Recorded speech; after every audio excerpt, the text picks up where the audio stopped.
Hello, everybody. Welcome. Hey. I'd like we're doing a little technical stuff right now. Oh, no. So I'm here with my wonderful co-host, Mr. Scott Free. What's up, Scott? And our guest tonight is. Getting that echo. Are you getting it So, again? yeah. Well, drop out and come back. I'm That just that going to seems log to out. work. I'll log back in. See you soon. Okay. I don't know why that's happening. But I'm here with my guest, Zakir Saddiqi. Welcome. How are you? I'm doing great. I am a little starstruck. I'm not used to podcast appearances, so this is an exciting one for me. Thank you for having me. And thank you all. Absolutely. Yeah, you're more than welcome. I mean, this is what we do here. We're trying to, raise the consciousness, I guess, of the Green Party, like make people understand we didn't go anywhere. We're still here. We're still working. So you have kind of an interesting story. You were running your uncle's campaign for a little bit. Can you tell us a little bit about that? Yes.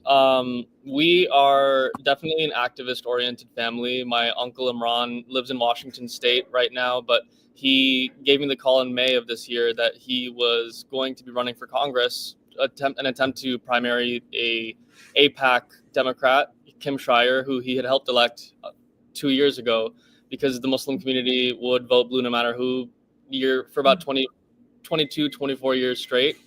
And he and his community felt personally scorned by her voting record in the Democratic Party, where she would continuously vote in support of sending more arms to Israel, sending unconditional arms, and even voting to censure Palestinian Congress member Rashida Tlaib.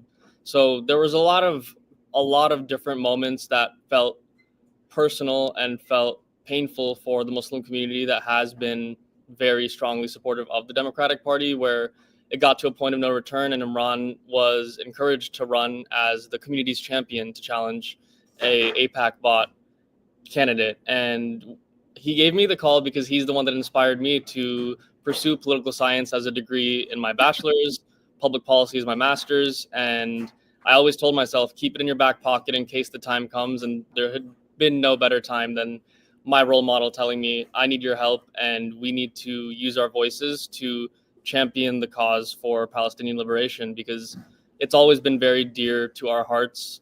His brother-in-law, my uncle Imad, is from Gaza. So seeing everything this past year, the fact that the United States is responsible for the continuous carnage against the Palestinian people, we're continuously funding more and more weapons shipments, while people from across the aisle, red versus blue, are cheering it on, or at the very least just not doing anything to stop the fact that we are funding genocide. So I got to work on a congressional campaign and get to see behind the curtains of the Democratic Party with that experience. So what did you think? I mean, did AIPAC win out, or did the community win out? Sadly, AIPAC won out. It was a very, very inspiring yet soul-crushing 3 months that we got to work on that campaign. We were amazed by the community response, as we have been in the past year of organizing against genocide, whether it was fundraisers or canvassing or just mobilizing our community to learn about what their representatives are actually responsible for. We saw an incredible turnout, but unfortunately we lost. We got 7,000 votes, but she received, I want to say, closer to 40 to 60,000 votes. So wow. The biggest, most glaring issue when that vote count dropped was people just don't care. Or if they do, they don't care enough that they're willing to stake a bet that might say hurt the price of eggs, or might say change something else that they're comfortable with. And that was a very harsh reality check that I had to live with for a couple of weeks after August 6th. And then I saw the DNC, and that circus really was like twisting the knife in my back, because I knew we were running this campaign because of the Palestinian issue, and getting to see the uncommitted movement, a very just naturally organic protest vote, to get people to just raise the issue of Palestine to the Democratic Party, because that to me felt like reasonable. It felt like it made sense. And then seeing the uncommitted delegates get told, no, you can't speak on our stage, then told, no, you can't speak on our stage even after we've read the speech, and then, no, you can't speak on our stage even after we've read the speech that endorses us. It felt like, well, then what are we there for? What are we even doing? If you get to the highest levels, if you get invited to their cocktail parties or to their representative tours, what's the point if we're being muzzled and told no next time? It just felt like I couldn't get anywhere with the Democratic Party. So at that point, I kind of just hung my cape up and felt like maybe I'm not voting this time around. Obviously, that did not happen. I luckily stumbled upon the Breakfast Club interview with Dr. Jill and Dr. Ware, and that was life-changing. I was aware of the Stein-Ware campaign for a while because I saw Dr. Stein and Jason Call, her campaign manager, get arrested at an encampment, and that was just very, very inspirational to me. So getting to see that, going through the comments, it was wonderful. But that was my journey from Democratic campaign manager to Green Party. So we have a comment. It's going. Yeah. Frederick Clarkson, what needs to be done between election is continue building the movement. That is exactly what we're doing. Yeah, that's kind of the point of why we're here. And I think so much of it, we were talking a little before the program started, is that what we're going to try to really do, Illinois Green Party, Arizona Green Party, nationwide, is to be out there and so people can see us. Absolutely.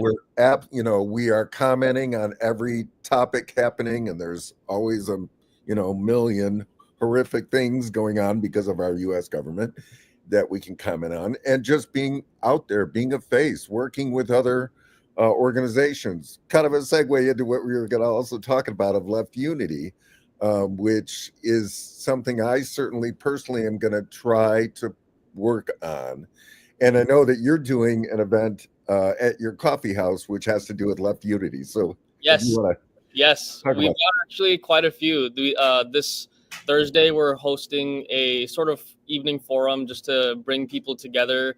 Because the reason I was so sold on the Green Party was staking the bet that a lot of the absence of activism that existed for Palestine in July, August, September, October was electoral consequences. Because I remember there was a point when all eyes were on Rafah, and I kept asking myself, why did that stop? Why did that stop? And when you get close enough to the issue, you realize it's electoral viability, really. It's the fact that if you are seen chastising a candidate or a campaign that is supposedly for us, then you're not on our team anymore. And that was sadly the vibe that we were experiencing within the Muslim community, within the Palestinian community at large. And I'm jumping to do more events like these forums where we can talk about reuniting the left and bringing our heads together to talk about how this is not just about Palestine.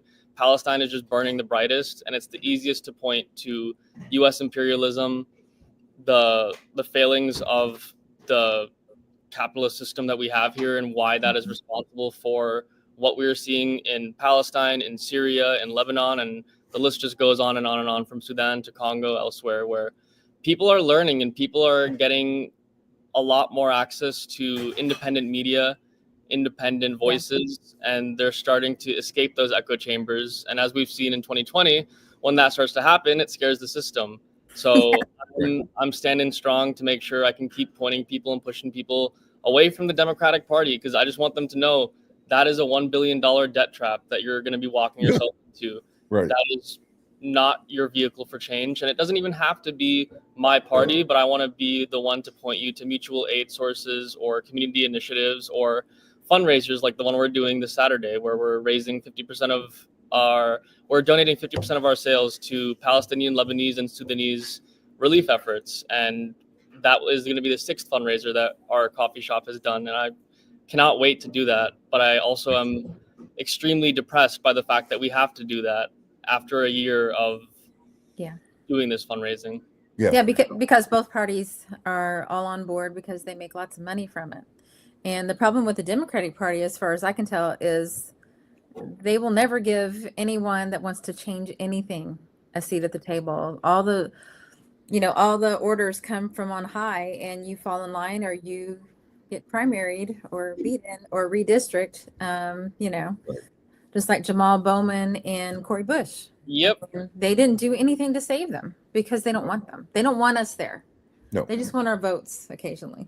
Jamal Bowman's race during my uncle's race was like a slow motion nightmare. It was heartbreaking to see, and it was devastating to also watch the Democratic Party let it happen, because that was what I really got to see. It was my Wizard of Oz moment behind the curtain, when you get to really figure out it's not politics, it's political theater. It's a lot of pearl clutching and lambasting when the moment is right. But we didn't see, not to keep beating a dead horse, but we didn't see AOC doing any photo shoots with the most recent administration, even though deportations were at all-time high. Right. It's very theatrical to me, and that was what really had me staying here, because Palestine was what got me here, but Black Lives Matter was what made me stay. The immigration crisis is what made me stay.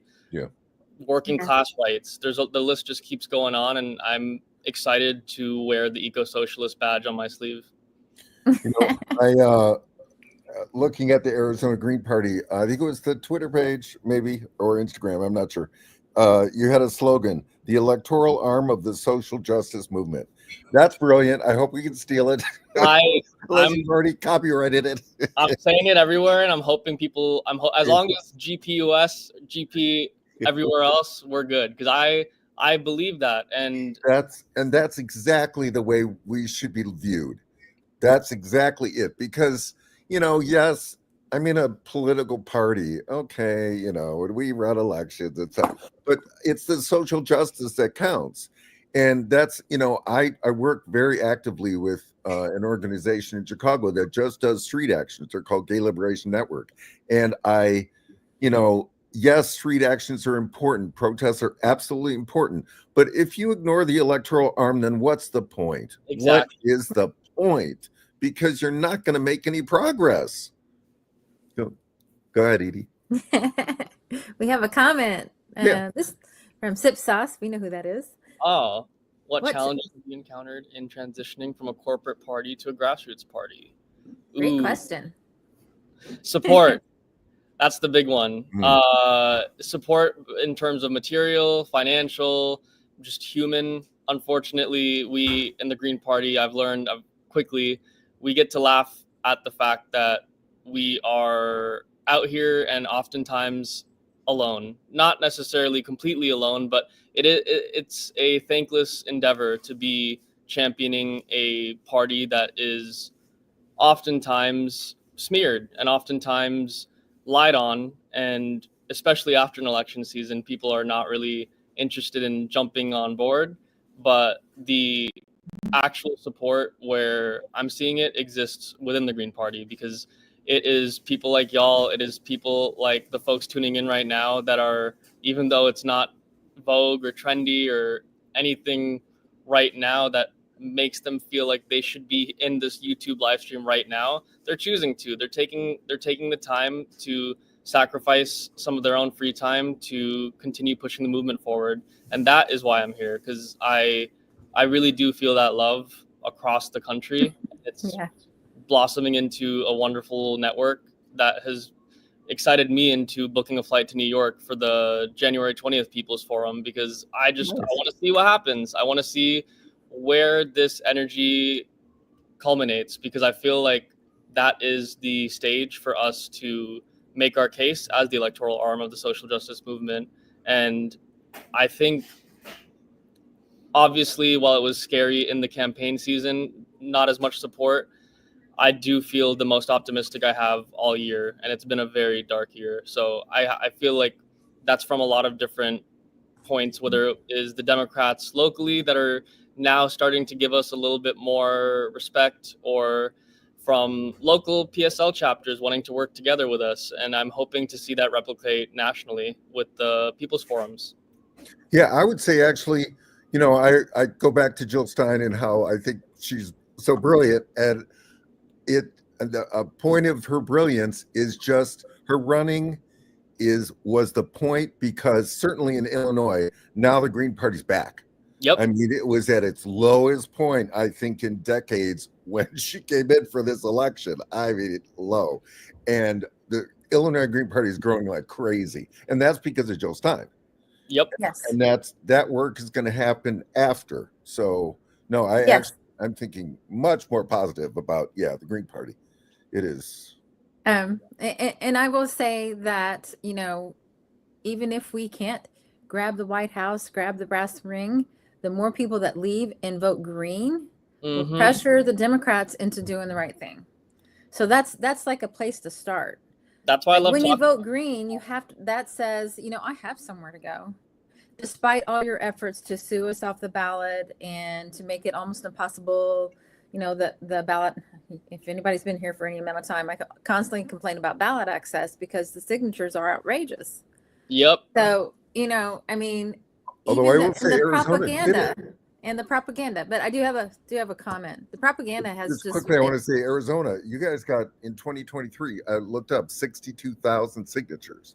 Yeah. So I mean, amazing job in Arizona. I can't take credit, but I will give props where they're due. Eduardo Quintana, Mike Cease, Kira, there's Sam Hales, Cody Hanna. I got this opportunity because of Cody, and I would not have been here if it weren't for the work that they have been doing.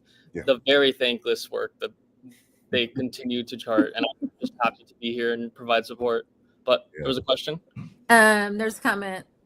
Surviving daily. I love that. What advice can you give building support when it feels like there's none in your area?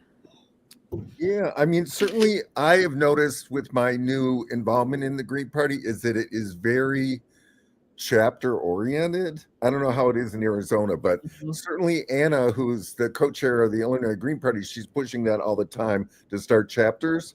And, the cool thing about modern technology is we do a weekly Zoom for Illinois, and you don't have to be a member. It's just kind of a place to hang out. We do it every Thursday night at 8:00, and people can find it if you go to ilgp.org/events. We've got it in there every week. And so in the new space, it doesn't really matter where you are. I mean, you can find a Zoom to get involved, but certainly, the Green Party seems to be in Illinois very chapter oriented. So let us know. We could work on a chapter in your area.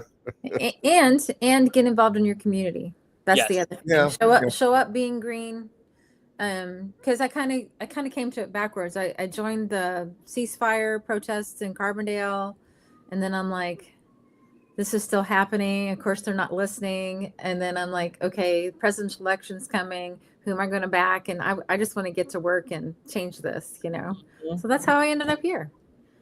My last bit of advice to that would just be start small, because that question resonates with me almost weekly, and it's easy to get tunnel vision, especially in this moment where it's dark out there. Like, you go on Twitter, you look at the news, or you try having these conversations, and it is pretty depressing when you hit a wall or you feel alone. But then I will quickly remind myself, I can text Ariel, or I can text in the Slack, or I can plan an event, because oftentimes having conversations like these will pull me out of that hole and will inspire me towards 3 different directions where I can find more help, more support. And it hasn't failed me yet. I'm still here. I'm still standing. Excited to keep finding more. Another place that I really like is just all of the YouTube channels, which, we're trying to be one of them, right? But I mean, I just think it's a great inspirational space out there. And I always list my favorites: Revolutionary Blackout Network, Sabby Sabs, Bad Faith, right? Let me think. Oh, I love Thomas, Jamal Thomas. He's kind of back. Well, GAMARL Thomas. He's kind of back. I think he had some health issues. He does a weekly, everyday morning show, 3 hour. But it's and especially, like, I love RBN because there is a real community there. It's a real, they're very focused on a mutual aid, and Absolutely. so it's very community building. That's a great place. If you're feeling all alone, go to RBN. Yeah. Nick is the best. He's strong. That's the best advice to give, because inserting yourself into the universe of coalition building, organizing, mobilizing, just being aware of these issues makes you that much closer to having a conversation and pushing that dialogue further. Because I did not feel confident enough to get on a podcast or to even talk in front of a crowd up until I got to my different checkpoints of, okay, you talked without crying, good job. Okay, you talked for an hour without crying, good job. And then it gets to a point where you feel like, wow, people are actually listening and they're learning from me. And I have full confidence that if you're here right now, you've probably got a niche that you can start really educating people on, whether it's who you are and your identity or why the Green Party appeals to you. I always start by talking about why I went green, and that's always a really great way to get people intrigued. Yeah. Yes, absolutely. One thing that Shawnee Green Party, which is I'm in Southern Illinois, is talking about doing is doing a movie screening because what's his name, Brian Thompson, that was the CEO of United Healthcare, was just assassinated, and it kind of exposed a raw nerve that there's probably no one in this country, unless you're super wealthy, that hasn't had a bad experience to up into the point of you've lost someone you love very dearly with the healthcare industry. Absolutely. And they're super profitable. It's not healthcare. It's for profit, you know. Yeah, and it's they only insurance. care about the money. Yeah, it's insurance. It's not healthcare. Yeah. Yes. Even healthcare. And Yeah. the I mean, denial the whole rates, thing could disappear and we would be fine. We would don't be need better that off. thing at all. I mean, it Yeah. does not need to exist. yeah, I mean they were shamed into I don't know the company, but saying, "Oh yeah, we'll cover all the It was Blue Cross Blue the Shield. anesthesia." Yeah. Hang on. It was Blue Cross Blue I Shield. remember seeing Free that. Luigi. I know. We No, need to that's. start a hashtag. I don't know how he's Oh, going to get I'm sure it's out there. Yep. I It's don't know how it's he's all going to get a jury of his peers. But It's- what I was going to say quickly is there's a Healing Us documentary that we're going to try to screen, and that was created after I left the March for Medicare for All, which wonderful people I worked with. It's just, you know, life kind of gets in the way sometimes, and you can't keep up that level of participation. After we did the marches in July, I had to step back. So, but some of those same people are in that documentary, and it's narrated by Susan Sarandon. Okay. Oh. Cool. Nice. One of my favorite greens. Yeah, she's great. And you know, though, I think, and again, we need to push to people. If you vote Democrat, I can guarantee you, you will never get universal health care ever in your life. Yep. You'll never get it. It's like the closer you look, the darker it gets. Because I did have to, after in the transition between Democratic campaign manager to abandon Harris, Arizona, there was a lot of soul searching. I wanted to figure out, I don't want to be harming my own trans and gay employees or my own immigrant friends and family. And there are a lot of these issues that I kept feeling just in my soul. I don't want to be responsible for hurting any of these people. So I put my master's of public policy hat back on for a bit, did some deep dive into policy, and found a lot of just unsavory truths about what we've seen as far as progress is concerned from the Democratic Party, because you saw a lot of almost like delusional explaining after Trump won, saying, oh, well, Biden must now do all of these different things, pull all these levers to save America because fascism is coming. But he was in power for 4 years. How delusional are we going to continue to be for just to expect if to use and co-opt a phrase used by Gen Z quite a lot? If he wanted to, he would, and he hasn't, and he continues not to. And Trump shows that he wants to, and he does. So at least we know that he's holding the gun pointed at us rather than holding a knife behind his back, is the way I see it, and why I feel comfortable campaigning against the Democrats, because I think they're harming us more than they're helping us at this point. Oh my God! In the his last days, Biden is doing his best. Again, is it Biden or is it somebody else? But it's the Democratic administration.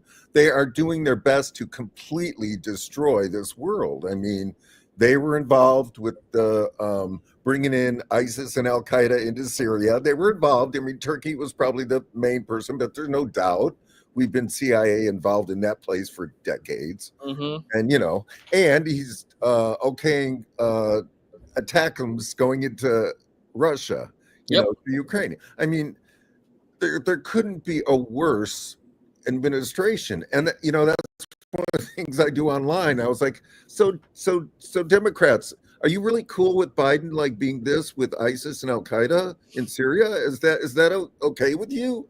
I mean, that's one thing that kind of drives me nuts, is because people are so team oriented that they just shut everything off. Oh, genocide. Okay, no, I'll just ignore that one. ISIS and Al Qaeda in Syria. No, just ignore it. Nazis in Ukraine. Just ignore it. Just ignore it. I mean, it's just. I think people don't understand that it is affecting us too. I mean, Yes. in several different ways. I mean, it has to do with the money that never gets spent here, because what is it now? Over $1 trillion a year goes out the door to blow stuff up and kill people, which they need to just refund because they blew it up. And then that's all the services that we can't get here that should be spent on us. And it has everything to do with the repression and the censorship and the cop cities and all that happening. I mean, it's just when violence becomes okay, they're going to use it on us, and people have not made that connection yet. Well, I mean, we're starting to see it, but we do have a comment while I'm chatting away here. Surviving daily. I'm currently rebuilding a chapter of CPWA. Nice. Other than educational hangout Zooms, what other kind of events can we do as a local chapter to build support? I've got lots. Go ahead. Movie screening. Movie nights are great. I'm really glad you brought up the movie night, because I bookmarked that for a future one for Where You Been, because we did Israelism for our first movie night. And I think I highly recommend, if you're looking for any, I would be so happy to create a little like resource guide of my favorite radical films and books and TV and all that, because I do think art should be our vehicle to liberate folks. If electoral politics isn't going to work, then put them on to some great artists, to some great movies. There's some really fantastic cartoonists. There's a lot of fun ways you can incorporate liberation into art. And I mean, it's a time-old tradition. But besides movie nights, there's also fundraisers. If you know any local businesses in Washington, I'd also love to connect with you, because I lived there for a little bit on my Democratic campaign trail. So I might know some folks that can work together with you about getting more of a Washington Green Party network going, because a lot of people are going to be on the fence. You are probably unique in that you want to start this now in December, right after November 2024. And don't let that discourage you. Just let that inspire you to find more people like you, like us, because there's got to be people in every single state that are scratching their heads wondering, why am I not seeing as much interest as I thought there would be? And it starts from these sorts of conversations and these sorts of questions. If we are showing that we're active and we're allying ourselves with really solid organizations and building coalitions, eventually they're going to start coming our way. But if we're actively seeking them out at events, we know we're going to find them. For example, for me, as a Muslim in the community here, I look out for the Food for Palestine events, because I know you're going to have a generally more friendly to whatever you're talking about crowd than if you're going to a movie theater and start flyering randomly. I definitely think targeted outreach is the name of the game. Nice. I do. Well, I just wanted to mention to Surviving Daily, if he's in Washington, Andre Stackhouse was part of the March for Medicare for All. He helped build that march, and he also ran for governor as a Green, I believe. So he might be somebody you might want to contact. And I'm trying to think of the other guy, and I can't think. Jason Call ran for Oh. Congress in Washington District 2, if I'm not mistaken, as well as managing Dr. Stein's campaigns. That guy, if you want to meet like a real organizer, you should find Jason Call, and I would be happy to connect you to. He might not be happy about me saying that. He's a very busy man, but I think he's an incredible organizer, and I had my eyes on his campaign as a Democrat. So I think if more folks just keep making noise like we are, then eventually we'll have that critical mass of Dem exit, green entries, and everything else. Yeah. Yeah, and for those that don't know who Jason Call is, he was the campaign manager for Jill Stein. Yeah. He left the Dems too. Yeah, right. Like, everybody leave, just come on over. We got plenty of work to do. We're nice. Yeah. Yeah. And I co-sponsoring events is a really good thing to be doing. I mean, that's a great way to meet other folks. We're in Chicago. We're involved in a thing called We Fight Back, and it's an inauguration day event in Chicago. And there's so many groups that are involved, but we are co-sponsor the Illinois Green Party. And I'm just going to name a few of them: Code Pink, American Muslims for Palestine Chicago, Answer Coalition, Palestine Youth Movement, Stop Transgenocide. So there's just tons and tons of organizations, and that's a great thing to do, is to co-sponsor events, or to get involved with an event at the same time you're planning on getting more active in the Green Party. And show up and represent the Green Party. Don't show up in a random t-shirt. Right. Wear your green gear. Which we're going to be getting some new gear on our website very soon. Yeah, we're working on that for Illinois. Yeah. What I remember the other name. Arizona. Huh? I'll just scratch it out, write an AZ. Yeah. I remember the other name I was trying to remember. A t-shirt. I did a marker. I mean, it was, it looked punk.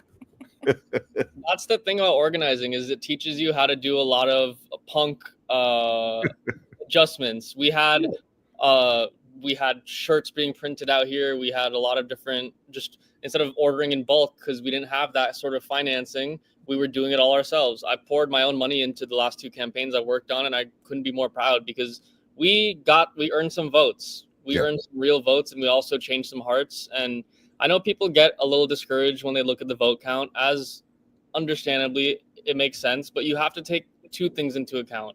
For one, the DNC was sending smears out early in advance of the election day. They never do that. So there were people just like us that were hearing that she's a Russian asset, or that she's a spoiler, or whatever it might have been. And that fear mongering did peel away a large swath of her supporters. But then on top of that, there were 9 million people just like me that had voted for Crime Bill Joe in 2020, but that did not vote for Holocaust Harris in 2024. So that is a large target for us to keep our eyes on, not be disappointed by whatever, not 5% that we didn't get. That just means we got to keep our chins up and keep moving. We're not going to go back to the Democrats now that we lost. So well, and we were facing the Trump fear mongering, which was constant. Yeah. Everywhere. I mean, end of democracy. Yeah. It had, I had this lady come up to me, like a week, what was it, like maybe 10 days before the election. The Harris campaign swooped in to Carbondale, and they took the space where we had been doing our ceasefire protests for a year. So then when we started showing up, it kind of looked like they were with us, but I'm like, don't look at them, turn our backs. I'm like, oh my God, they can't have this. And, they were trying to co-opt to make people think that they were supporting, the Palestinian ceasefire movement, and they weren't. I mean, they were waving at us and everything. And then this one lady, I went up and talked to her. She's like, if he gets elected, it's over. It's over. Like, they were in hysteria. Yeah. And I'm like, we lived through it before. Right. And Biden Harris should be punished for what they're doing. I'm sorry. Right. I'm not really sorry, but no, you should not be able to get away with genocide. If that's not a red line, I can't even. What is your red line? I can't. Exactly. We do have a comment. Surviving Daily says, thank you for the helpful information. I'm sure SIP will get in contact as well. So SIP. Awesome. Nice. The other person I was trying to remember is Mark Mixon. Oh, okay. And, he does a lot of good work. I did want to add that yes, the numbers maybe didn't look great, but I mean, certainly in Illinois, we were a write-in campaign. It took us a long time to get data on that. So the numbers that went out initially were not, accurate. And then it turns out we got 31,000 votes for I saw Jill. that. Almost 32. And They for a keep writing campaign, that is fantastic. It's more than Howie Hawkins got in 2020 when he was on the ballot. Yep. So, I mean, we did a really good job. And the other thing that I swear I've never seen before, and is a demographic. I've never seen a demographic. It's weird to talk in those terms, but where the Muslim vote still was either 1 or 2 or very close. And in a number of surveys, she was number 1. Yep. I've never seen a Green Party candidate be number 1 for a specific demographic. It's just that was unbelievable in itself. That was fantastic. That's exactly why I'm here. There was a interview between my 2 favorite YouTubers, Savvy Sabs and Brianna Joy Gray. It was just like 2 titans talking about the election. I was so happy, just eating my popcorn. But I believe it was Brianna that said, if America voted like the Muslim community,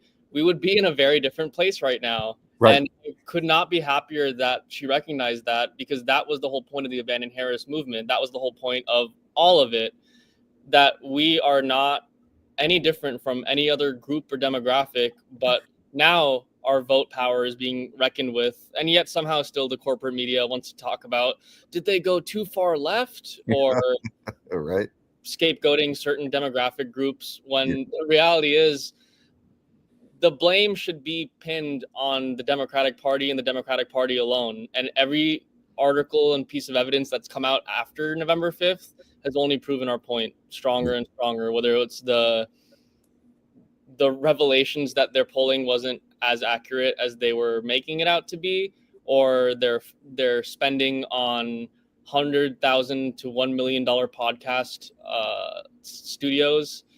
I know you guys bought a whole coffee shop for this podcast, but we have different funding. Like we just rented it. Funding just flies in. And paying people $1 million to appear and say the nice words. Yeah. When you have, I mean, that tells me that your message is shit. Sorry. And you don't really have the support. I mean, they knew they were going to lose.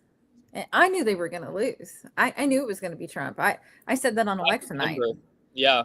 I felt that way by September because of the Breakfast Club interview, because Dr. Ware he was able to just say it so plainly, where the CARE data had been out for months at that point. The uncommitted votes were out in January from this year. So we knew at every turn the Democrats have been aware and made it a point to double down on their genocidal tactics. So I knew they were going to lose, and I just wanted to be at a point where I could be laughing instead of sad about it. And I'm happy to be here now, because it sucks that Trump is in office. Do not get me wrong. Do not mistake that. But the myth that it's easier to organize under Democrats was extremely transparently false, when it was Democrats saying that to us organizing under a Democrat. Because I was at the encampments. I saw my friends get torn away from their parents. I saw friends get their hijabs ripped off. I saw the ASU chief of police in plain clothes stabbing in tents just at 9 a.m. in the morning. Yeah. Because he can, and because Democratic Governor Katie Hobbs told him it was okay. So I don't really, those lines don't work on me. And I'm just going to be puffing my chest up a little bit more now that I know the Democrats don't have a leg to stand on, because that whole organizing under liberals myth doesn't exist. And they're coming back now. They're getting ready. They're going to be co-opting our We Fight Back forums. So we have to be aware of that. And we have to be aware of the fact that we have a coalition that they want in on. So they have to prove themselves. They're already trying to do it. I don't know if you watched somebody I used to have two people I used to have great amount of respect for, Jon Stewart and Bernie Sanders. Yep. It was already cruising towards 1 million views. And I'm like, we know the problem. And then Bernie's like, but they can't say anything, because then they'll lose their job. I'm like, people are losing their lives, dude. Like, come on. That's not a good enough excuse anymore. I'm sorry. It's kind of cowardly. If our politicians will not stand up for the people, what the hell are they doing there? They need to go. Bernie's the reason I didn't take a break after election day, because I went to bed at like 4 a.m. because it was a very energetic night in Arizona. We had the entire Bannon Harris crew in. I had the honor of speaking on the Jill Stein live stream. It was insane. Nice. It was a ridiculous evening.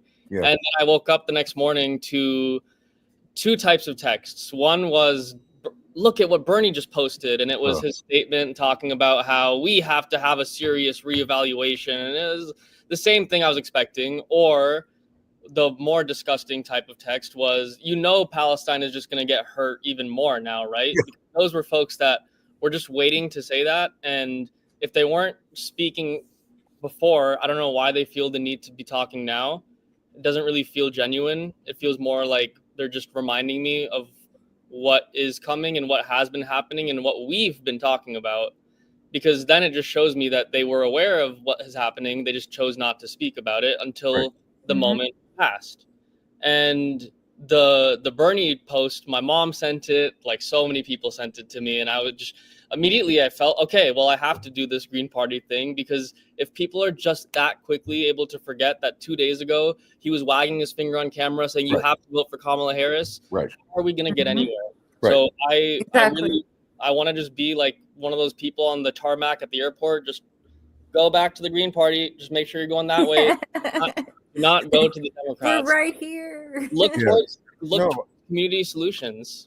I mean, there is voices out there, certainly Bernie puts out a post and he gets a ton of ratios, and that's another thing we have to do, is we have to get the public to understand that Bernie Sanders not leaving the Democratic Party in 2016 was a death knell to the left for a decade, and he had his chance and he decided to do the career thing. And I mean, it's pretty famously known now that somebody had asked him, maybe it was Cornell, I can't remember who it was. It was Phil. Why do you do it? Yeah, and he goes, because I don't want to be another Ralph Nader. And that says it all. That says it all. That means you actually don't care. You care more about your stupid ass career and your age. I mean, it's pathetic, and it's sad that somebody who had such great ideas, it's like, how do you find somebody who just sticks to their principles? It's hard, but he's not one of them. I've looked.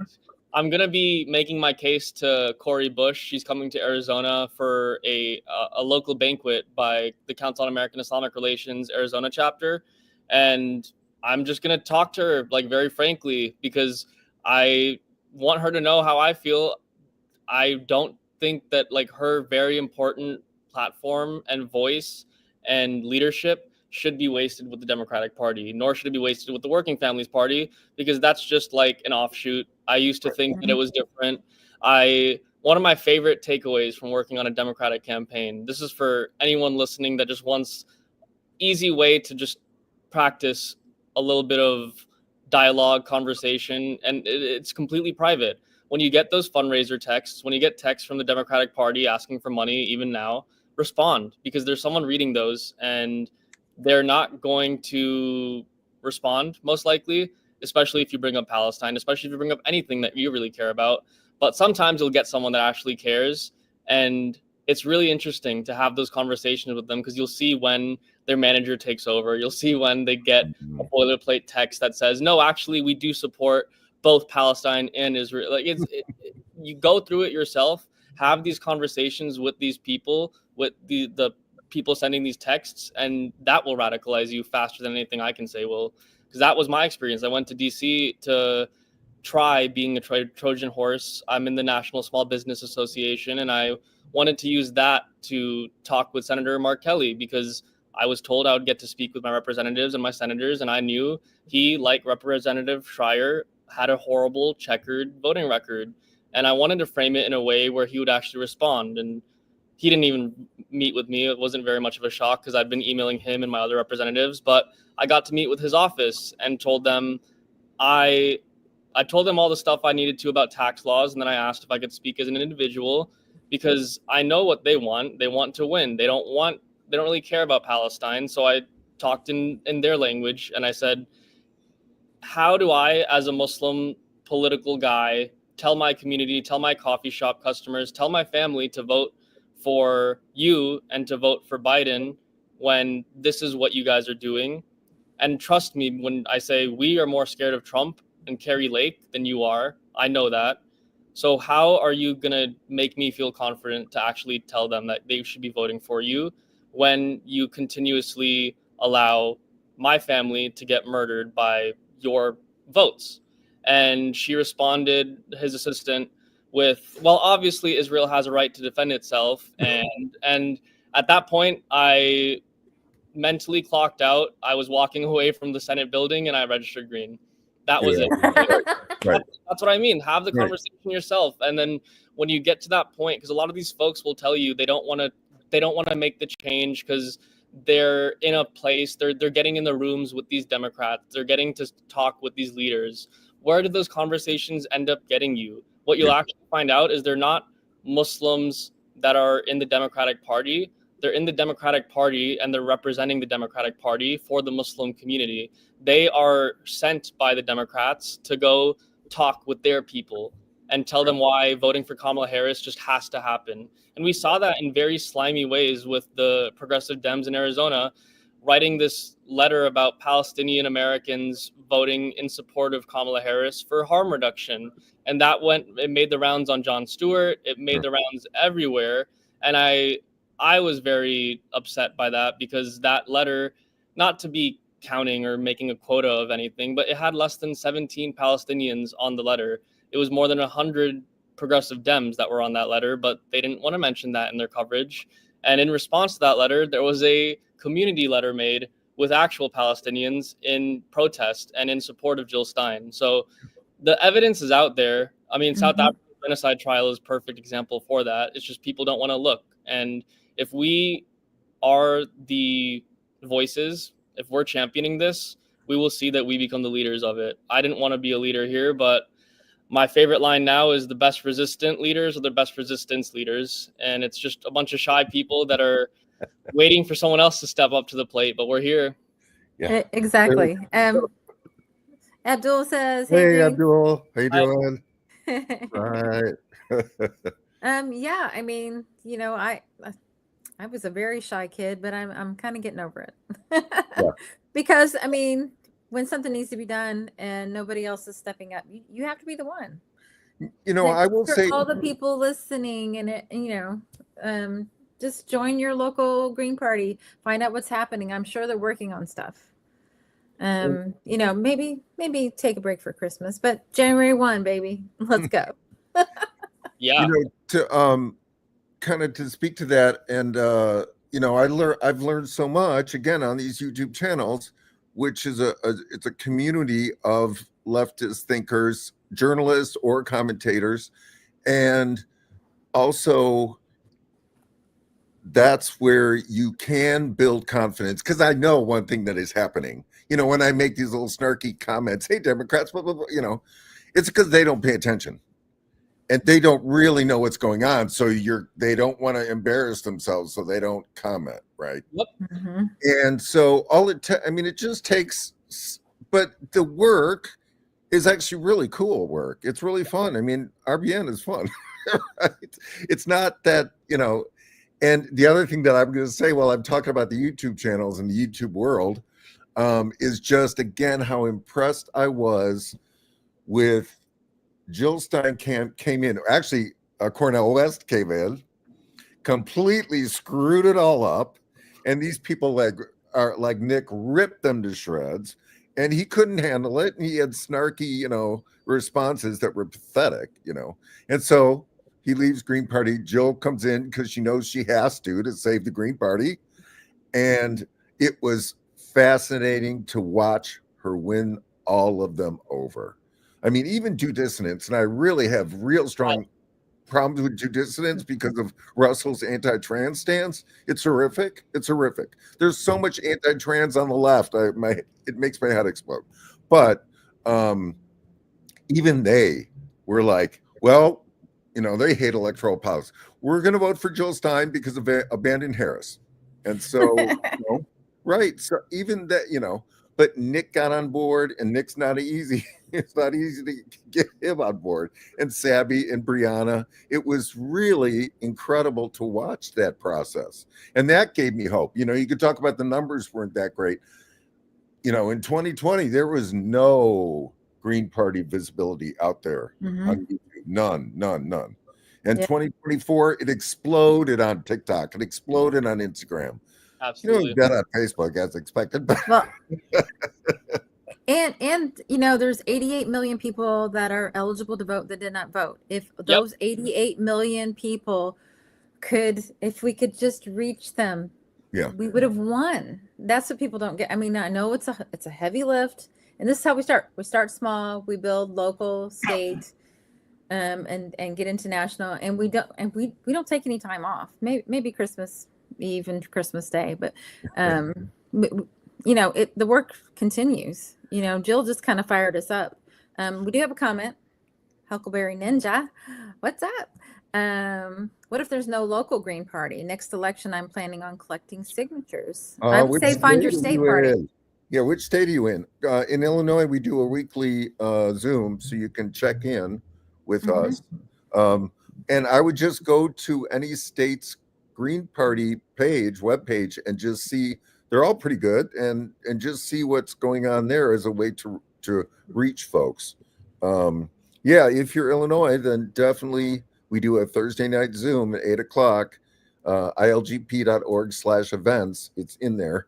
Or go to the national, Green Party GP, what is it?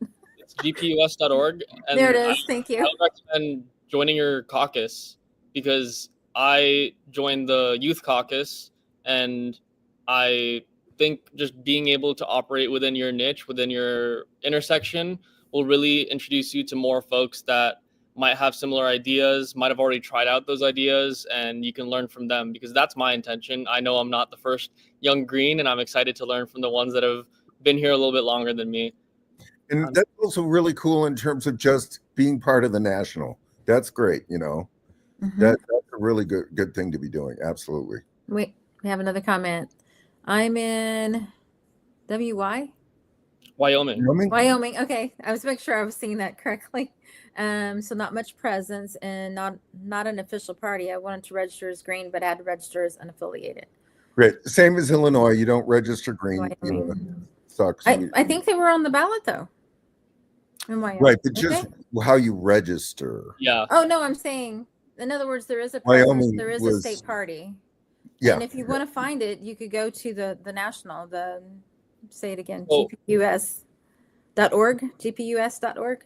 This can maybe be a live teaching moment, because one thing that I was having trouble with understanding is the difference in registering green and becoming a member of your state Green Party. And I think Huckleberry Ninja, if you go to your state website, if they have one, I would definitely see about becoming a member or looking at their action steps, because that will probably lead you to some channels where you can talk to locals that are also in the Green Party, but not necessarily registered green, because a lot of that has to do with the attack dogs that the Democratic Party sends after us, where there'll be a erroneous comma somewhere that is the reasoning for us being dropped from the ballots entirely, or whatever it might be. And the only way to combat that is by being aware of it and by getting more people on board to defend us against it, because we are all citizen journalists at this point. We are all graphic designers at this point. We're all internet commentators at this point. And I think, like exactly what Scott was saying, adding your voice to the chorus of green voices is the best way to immediately getting involved, because just showing that we're not going anywhere and showing that these opinions exist and are shared and reshared. Tell your family and friends to retweet you. You got to use your relational organizing chops the best to your ability. So see what you can do with your immediate contacts and your immediate circles, and then go from there. Yeah. So Wyoming Green Party has a Facebook, so there's a place to start. There we go. And Justin B. I think we know who that is. Great show. Justin. Justin was on 2 weeks ago. Yes. Yeah, that was a good show. We went long. Scott can't hang with us. He's got rehearsal. Oh, in about 5 well, minutes, but we could stay on if you want, yeah. or yeah. I can stay on for a bit. Yeah, I definitely want to encourage anyone that is watching, look up We Fight Back People's Forum on Google and see about what local actions are happening. Because, like Scott had mentioned, there's an Illinois one, I believe Chicago. Yeah, that was Chicago. Yes. And Phoenix has one as well. We're partnering with our local PSL chapter, Palestinian American Action Network, and a couple other great organizations. And I'm sure that whoever's watching, wherever you're watching, there's probably going to be a action that's already planned or in the pipeline. So reach out to your local Greens, your local PSL folks, and ask them if there's something happening. Otherwise, join me in New York, because I think it'll be a great way to network with this new energy and see where we can direct it, because we just want to be able to tell people we are the electoral arm of the social justice movement. We have ballot access and we intend to use it. Yeah, absolutely. Justin says, yes, relational organizing is key. Yes. And in terms of electoral, I mean, I do think that we also need to just constantly fight that propaganda that it's wasted vote, that it, I mean, it's so doable. Because the mechanism is there. I mean, they certainly make it difficult, but for the most part, we're successful in getting that mechanism, which is on the ballot or write-in. And so the possibility is there, and we just have to convince people, to be a third party. If you get 35% of people voting, you're going to win. Yeah. So it's not, I mean, it's not an impossible thing by any means. I mean, it is completely doable.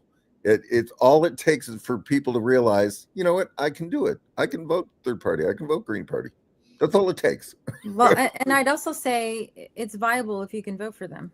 Yeah. It just takes people to change their mind. I know that just is a huge word. We do have more comments. Huckleberry Ninja says, I had to write in Jill and Butch, but Chase was on my ballot. I've been active on Facebook and actually in a group called Green Revolution. I'm in that group. Oh, I'd love to be more involved. The Wyoming Green page is not. Well, sometimes that might be you.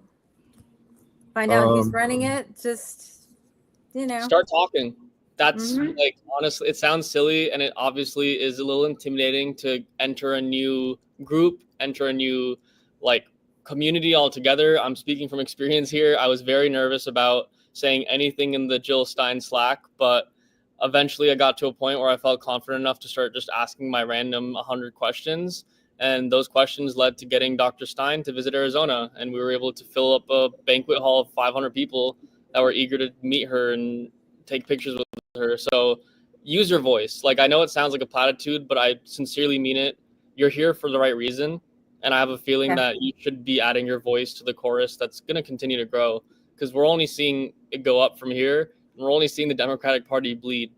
So we got to be opportunists in that way and be peeling off those folks that no longer feel like this is a party that represents them, because I wasn't going to vote at all. And it wasn't a wasted vote to me. I was proud to drop off my ballot. I had a big old smile on my face because I was wearing my Steinwear shirt, and I got so many dirty looks the entire way down the line. But I don't care, because the day after, the story was different. There was no longer the Jill Stein is ruining democracy. It was suddenly the reality. The Democratic Party just felt the worst election attempt they've ever done. And running with that narrative and making sure we are placing our narrative first should be your priority, because we are Greens and we are the champions of the Green Party. We can't just wait for Dr. Stein to be speaking on every issue before we take issue. We should be looking for these YouTubers, these independent journalists, and these experienced Greens, because we can learn a lot from them. I'm speaking from experience there. I just did a quick, look, and the Twitter X page, Wyoming Green hasn't posted in 4 years. So it's looking kind of not great. But you know what? Can you get in touch with Sip Sauce? That's I don't know is there communication between the two places? Because I would bet Ariel would know. I mean, if somebody would know, and I mean, honestly, if it's not happening, start it. I mean, I would go to the national and just reach out to folks. Again, Ariel is a great resource. I know he's not on the call now because he had another meeting he had to jump off to, but if Huckleberry, if you want, I can put my email in the chat.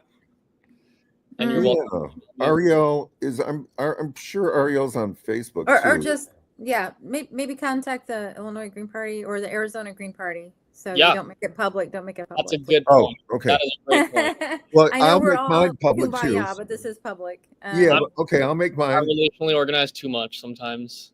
Mine is Scott.free@ilgp.org. So you can definitely reach out to me, and I'll But that would be my suggestion. And hey, the Wyoming Green Party is yours to take. Go for it, right? I'd love to have my own Green Party. It's my Green Party. I'm going to make it however I want. And I'm joking, but honestly, I mean, I'm joking, but honestly, that's why I feel like the Green Party is the place to be, because you just make it. Edie and I are making the Illinois Green Party right now, and I'm not joking about that. That's really exactly how I feel about Arizona. I wanted to make sure that this was not something that I was just going to be distracting myself with for the next 4 years. I wanted this to be a vehicle for change. And now this feels like a real vehicle for change, because I can just pack in all of my different intersections of justice and use the Green Party to just promote it everywhere I gotta go, because I was gonna be going to these protests anyways. I was going to be allying myself with these nonprofits and mutual aid sources anyways, but you may as well slap a little GP logo on there, and then they'll know where to look if they need your help. I always like to say, use all the tools in the box. Yeah. Because they have the money, they have the connections, all that crap, they're grandfathered in. But in order to change that, we have to build something new. We do have lots of comments here. Jesus would vote green. Well, of course. He's from the West Bank, so it makes sense. Right. And Huckleberry Ninja, I was previously a non-voter for 10 years. Finding a YouTube comment advocating for her was all it took to make me go green. See, there you go. So here's something that I want to say. Okay. Those vote blue no matter who, super liberal spaces that we tend to avoid as Green Party members, go there, politely say your piece. So at least the people that are like, I don't really like the way this is sounding, they might come find you. They'll know they're not alone, because I was that guy at one point. I was the guy saying, no, don't be a spoiler at one point as well. I don't think that everyone repeating these talking points is bad faith, but I do think that we need to be aware that they are talking points and train ourselves on how to combat them. That's one of the greatest things about working on a campaign, is you're so actively engaging with smears left and right. By the time you're actually done with your second interview or third interview, you know exactly what. I know Dr. Stein's campaign like backwards and forwards, because every family member has asked me about her ties to Russia. Yeah. Every friend has asked me about what will happen with Trump. I needed to learn because I was concerned as well. And that's the point of this, is if you educate yourself, you will then become someone to educate others. And that's the best thing about this, is pro-education. Share some books, share some movies, share some art, and that can be your conduit. Yeah. Huckleberry Ninja says, seriously, most people just don't know third parties are even an option. Right. And that is the challenge. Yeah. That is by design too. Yeah. That's it. They keep us off the ballot. They smear us every chance they get. And it's one of the first times that they've ever had a war chest just to fight Jill. Yeah. So that says we hit a nerve. Great publicity. Great publicity. Yeah. One more comment really quick. Once you hear something enough, you start to believe it. USA has been brainwashed for a long time. It takes time to unbrainwash someone. Yes. Absolutely. To me, that is the most important, I think, in my journey, was at some point I had to realize that all media is propaganda. Yep. Now I could just watch the national nightly news and yell and scream when like tonight, Israel is bombing Syria in order to protect those places from getting into the wrong hands. Yeah, right. Hang on. But people believe it's going to explode. I know. Best advice is give your family and friends manufactured consent for Christmas, and then start there. Because I think getting them through the media literacy hellhole that we have here in America might be really helpful for you, not only for them, because having these conversations with folks can feel very, very circular and very infuriating when their grasp of politics or their grasp of the world we live in just is not there yet. And you don't need to pull your hair out or make the Green Party look bad by getting upset. You should just take a deep breath, hand them that book or Jakarta Method or the millions of other books out there that exist that can paint the picture extremely clearly for them that this is not a red versus blue issue. This is a worldwide issue that has been just getting worse the past 100 years or so. I think the biggest challenge I faced, past Trump is scary, he's going to end the world, was like my family members, they're just like used to what they do. Like it was hard to break them out of their thinking like, it's always been that way. I'm like, no, it hasn't. But they don't believe me because especially for people that are older than me, and I'm sure you've experienced that. Yeah. Well, it's all relative, right? But I did have my dad convinced to vote for Bernie if he got the nomination. So I know there's room there. Yeah. And he voted for Trump because he's been convinced that Trump is a populist. Yeah. But he's a fake populist, and I can't make him see that. I said, well, if he was going to do good things for Gaza, why would he have moved, the embassy from Tel Aviv to Jerusalem? Why would he have said okay to annex the Golan Heights? I mean, he's not who he says he is. No. At least not what you're hearing. But he's 80 years old and he keeps the TV on, Fox or whatever. So there you go. And another thing, the mainstream media is losing viewership like crazy. Yeah. Morning Joe has just started to tank, and I'm like, yes. Once Positive America goes down with the ship, I'll be happy. Yes, please. Let's make a prayer. Yeah, no, I think I only saw the little post analysis clip, just a tiny little bit. I've never seen it, but that's a great way to start with people. If you're hitting these vote blue no matter who folks, just send them that Pod Save America interview with the folks from the Kamala Harris campaign, because they can start there. They can watch through that video, and then if they still have points about how we are hurting democracy, I would love to hear them out. I have not seen that. So you should. Yeah, it's famous. I thought they were kind of co-opted, refusing to take any responsibility. They're like, actually, I think it was the voters' fault. They just weren't understanding that the economy is really good. Yeah, and it was laughable.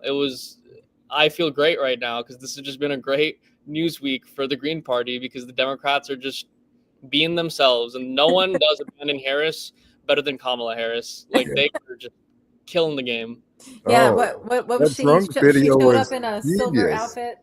That drunk video she did just recently, that was genius. What was I was like, come on.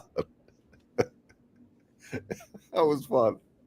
Oh wow, I guess I missed one. Dang. Oh, you didn't see that video? It was amazing. Yeah, and of Jill? No, Kamala Harris. She was saying everybody has to stay focused, and she just happened to have her hand up. So of course in Photoshop they photoshopped a whiskey bottle in her hand because everyone said, is she drunk? Is she drunk? I mean, there was definitely something was happening, but yeah, you can look it up. It was fun. Wow.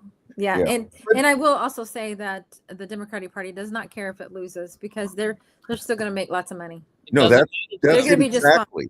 No, they made it without a doubt. They made the choice that they just accepted that they were going to lose, because the Zionist control over that party wouldn't even let them lie like all politicians do before elections. They wouldn't even let them lie. They just had to hold the line. Israel must defend itself. We will not change policy. Yeah, and your grocery bill is not what you think it is. Eggs are expensive. Yeah, but we're gonna fix that. That was the other fascinating thing about this election. After seeing many elections over my lifetime, I've just never seen anybody the Democrats have put up that's been that bad. I mean, That was they'll take that kind of campaign unreal. to look like a populist. They to give them a little bit of credit, the GOP at least campaigns like they want to win. Right. Like the Harris campaign was in Arizona, I think, 4 times within the span of 4 weeks leading up to the election, and we're a swing state, but they weren't doing anything. They were just doing concerts, basically. Just invite a celebrity, have them play a bunch of music, have a bunch of people just talk about joy while there's genocide going on, and repeat, rinse and repeat. And no wonder they lost. Yeah, it was like, come hang out with the cool kids. We're cool. I'm like, no, you're not. Genocide's not cool. I'm sorry. Yeah. No, it was. Oh goodness.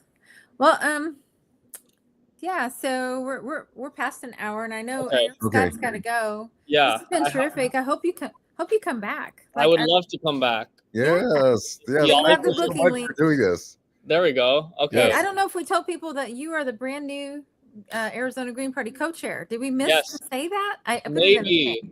We had a lot to talk about. So yeah. Hi guys, my name is Zakir. I'm the new Arizona Green Party co-chair. I am excited to be serving in the electoral arm of the social justice. Wait, no, I've messed that up. The electoral arm of the movement. There we go. Sorry, Mike. Arm of the. I wrote it down. I don't know. I love that. That's exact. That's you have a fan on here. So Anna had a meeting. Oh, Anna is great. Anna and Ariel are the reason I'm here. I swear, they were like, no matter what, we want to support you. If you need, like, if you feel like it's not there, we will fly out there to make sure you have like support. So that is why I'm here. The Green Party is a bunch of people that don't have the time, and yet they always make the time. And Annalie, Ariel, y'all, like, thank you. Seriously. That's why I want to make this big. That's why I want to blow up the Green Party. Let's make this surge. Let's make this happen. Let's talk. Let's mobilize. Yep. Oh, awesome. And then Jay is here. Yay, Jay says congrats. He is our he's kind of like you. He's our acting co-chair. Oh, awesome. We get our election. He just was the co-chair of the Cook County Green Party. And you're right, acting co-chair of the Illinois Green Party. Yep. Mm-hmm. Oh, my friend Yvonne, she says, hope to see Zakir on here again. Great conversation. Yeah. Anna, you are so inspiring, Zakir. Your energy is so infectious. So excited. I get it from you, Anna. Anna is part of the power couple of America, as I affectionately dubbed them. Her husband Puyan was one of my favorite folks from the Abandoned Harris team, and it was just a pleasure and a wonderful surprise, really, to learn that the two knew each other, because I was so just moved by everything Anna was offering me with the Green Party, and Puyan was just killing it. We ended up doing an interview together. But yeah, that's what, like, this sums up my experience with the Green Party right here. It's just like a big old family, and we need some help. So if you know some folks that can maybe contribute their time, their energy, their reposts, whatever they can give, we would love it, because we just want to be out here. We want to be making noise and continuing to drum up support, because we're not going anywhere. We're not waiting to 4 years. We weren't waiting after November 5th. We were asking what's next. So we were already all about it. I started talking about it when I knew Trump was going to win. We have one more comment, then I think we'll probably go. Co-chair assistant, co-chair for Cook County, taking a break for some of the ILGP admin work. Yeah, right. Don't get too down in the red tape. Enjoy and another thing that our buddy, where did he go? Huckleberry. Contact the Jill Stein campaign, and they may be able to help you, like, find out who the supporters are in your area, because they did get on the ballot. So so thank you everybody for coming. Thanks everyone, and please join us again, and join us on Thursday if you live in Illinois. Just come say hi. Yes, I mean, we're working on lots of stuff. We just hang out. It's very fun. Okay. ILGP.org/events. Bye, you guys. Bye. Hang on, I'm trying to do the music. That's okay. Oh, I forgot to do it. That's okay. Is it working? Oh, he left. Oh, well. It's still live, though.